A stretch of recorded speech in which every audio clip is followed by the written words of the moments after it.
Good evening, everyone. Thank you so much for inviting me tonight. And I do want to say a special thank you to Kelly. I am so proud of her and so amazed by her brilliance. We saw her earlier today. It felt like church up in here. I do want to know the Catholic church, the Black Catholic church that she went to, because I grew up Catholic. I don't remember that. The weave thing, it's kind of all interesting. But, I've gotten to know her very recently, and she already feels like a family to me, a family member to me. She was calling me cousin, and we call each other cousin now. But family or not, from one history maker to another, I couldn't be prouder of you, Kelly, and thank you for the work that you have been able to do. And I'm so really, truly looking forward to the direction that you take the Human Rights Campaign, but also the entire movement. And so I think we should give her another round of applause.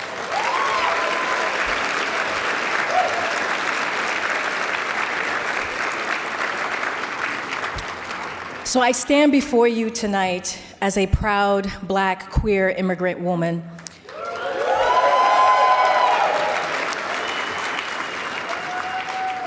whose current job, present job, is to speak for the President of the United States. And I also stand before you as someone who, day in and day out, has to speak and respond to the horrific, dangerous, and hateful attacks on our community and our loved ones. It is both a powerful reminder of how far we have to come and how much further we have to go. Now, New York is where I'm from. I'm a New Yorker at heart. I always say I'm a New York City kid. For some of you who grew up in New York, you understand what I'm saying.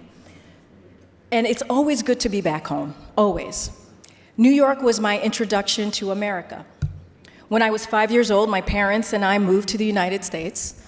After a few stops along the way, we ended up in New York. I lived in many boroughs, Queens, Brooklyn. Yeah. Go ahead. And eventually Long Island.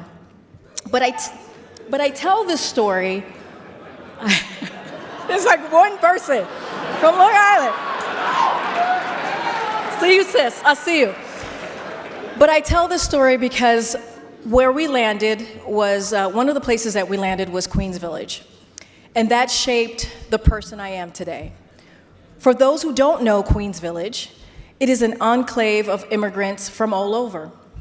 There was a strong Caribbean presence, which made transition to, go ahead. It made the transition to New York just a little bit better.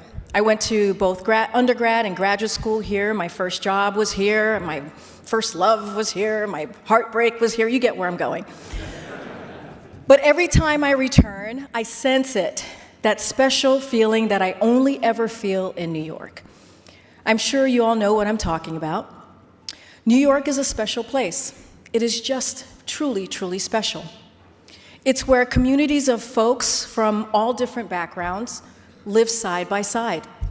It's where my parents could transplant their whole world, their whole lives from thousands of miles away, right here in Queens Village.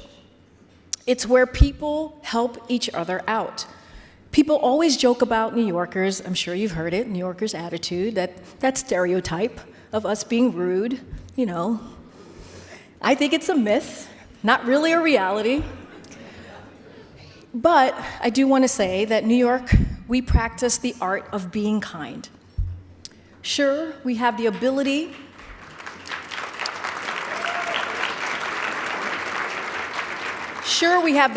to quickly tell you what's on our minds.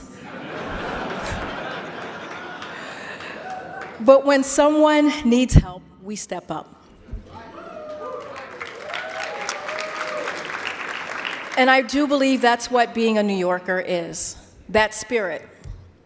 One that celebrates as opposed to tolerating diversity, the spirit that reaches out not just to take, but to give. The spirit that not only believes in power of the individual, but the necessity of community. That is the spirit I think we all need just right now. So I'll be honest with you. The last few weeks, the last few months, the last few years have been very hard for so many people and so many communities. As proud as I am to be acknowledging and celebrating Black History Month, because we are in Black History Month,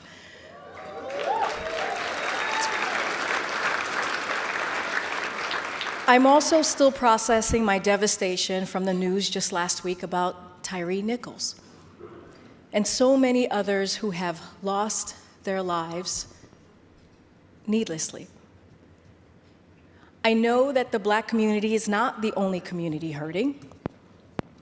Our Jewish friends are staring down a terrifying rise in anti-Semitism.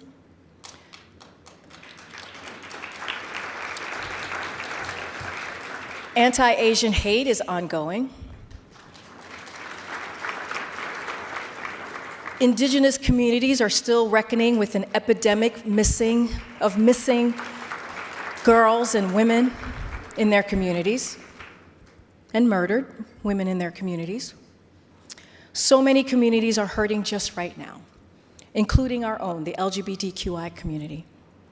So I don't have to tell anyone in this room about the number of injustices and community has witnessed recently, from erasing our stories from the shelves of public libraries to quieting our voices in the halls of public schools in Florida.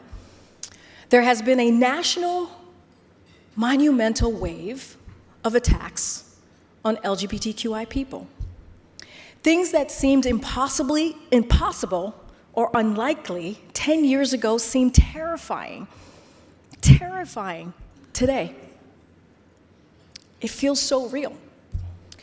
I also especially want to call out attention to the vitriol our trans siblings, and particularly our trans siblings of color, have faced for many years. Anti-trans laws are sweeping the nation. Extreme politicians are going after trans children and their parents simply for accepting and seeing their children for who they are. It is so incredibly difficult to watch. And no one is one thing. No person has just one identity. We are all part of multiple communities. Oftentimes, we experience many of those harms at once. As a Black, queer, immigrant woman, I'm proud of every single part of my identity and the person that it makes me today, that's standing in front of you today. But I also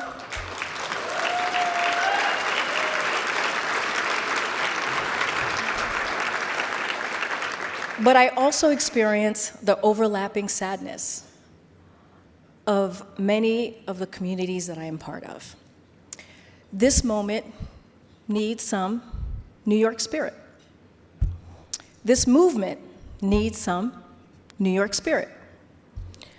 As New Yorkers, we know that our neighborhoods are more vibrant when we build communities up instead of tearing them down. We know that our hearts are stronger when we lift or fight for one another instead of with one another. And we know that we have the grit to get through this, because we can get through anything. We can get through anything together. We have come such a long way. But as everyone in this room knows, we still have a long way to go. So while we celebrate Black History Month, its highs of the month, and all the incredible work that Human Rights Campaign has been doing and continues to do, I also want to acknowledge the heaviness of this moment. I want us to see one another and the different struggles we're all going through. When you see me, I want you to see the pride that I have of all of my identities, but I also want you to see the pain that I experience and that I continue to process, especially after the devastating news of Tyre. But more importantly, I want you to see all of me. So I have an exercise that I would love to do with all of you, if you indulge me for a second. I know there's a lot of people in here. But if everybody can please, if you can, stand up.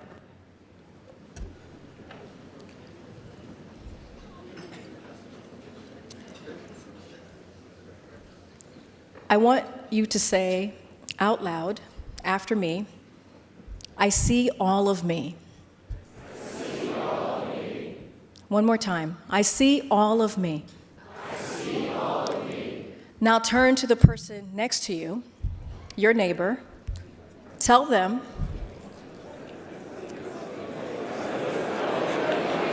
Right? Okay. 1, 2, 3. I see all of you. Ready?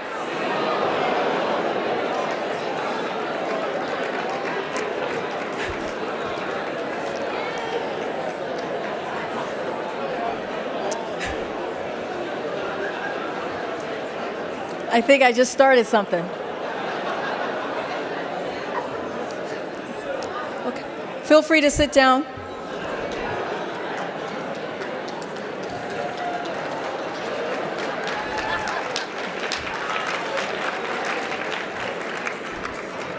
And I want to say from here, from this podium, a very different podium than I'm accustomed to, much better podium,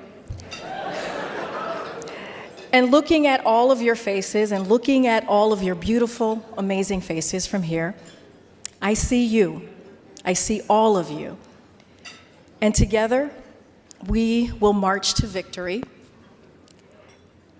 Thank you so much.